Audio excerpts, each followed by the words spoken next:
Bonjour à vous tous les crafters qui nous regardent, je suis Maëlys de l'équipe Craft et aujourd'hui nous allons revoir un petit peu l'utilisation des tâches. Normalement vous l'avez vu en formation, néanmoins une petite piqûre de rappel ne fait jamais de mal.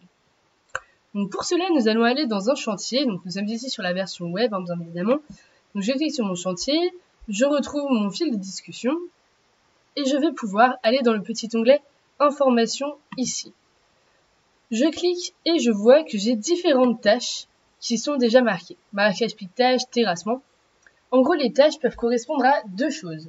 Soit à des étapes de votre chantier, donc typiquement sur un gros chantier, vous allez avoir plusieurs étapes, le marquage piquetage, le terrassement, l'enrobé, ainsi de suite. Tout ce que vous pouvez avoir comme étapes de chantier, vous pouvez les marquer ici, tout simplement en rajoutant une étape.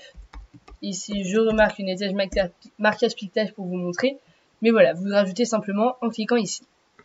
Il y a aussi une autre possibilité, c'est si votre chantier correspond à un bail d'entretien. Donc à chaque fois, vous pouvez ajouter par exemple, si vous avez un bail d'entretien sur une rue, vous pouvez dire ici c'est l'intervention numéro 1. Et ainsi de suite.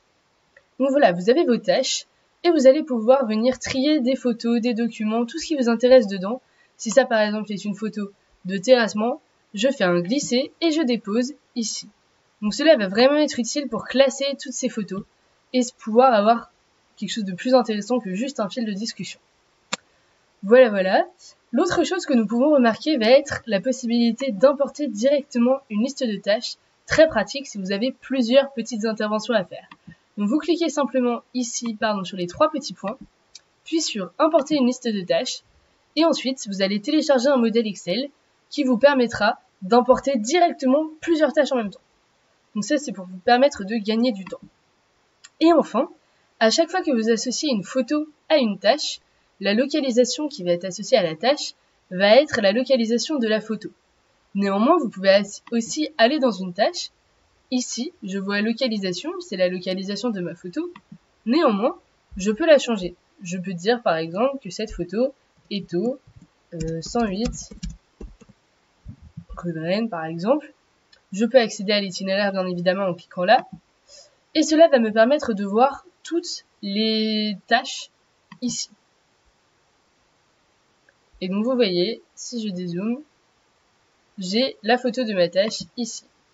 Et ici, j'ai les photos de toutes mes tâches. Voilà, j'espère que cela vous a été utile. Dernière chose qui peut vous servir, c'est de télécharger le rapport.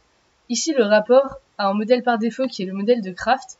Néanmoins, vous pouvez nous demander des rapports personnalisés et nous pourrons les mettre ici pour que vos rapports de tâches soient plus simples à effectuer pour vous. Voilà, j'espère que ce tutoriel vous aura été utile. N'hésitez pas si vous avez la moindre question.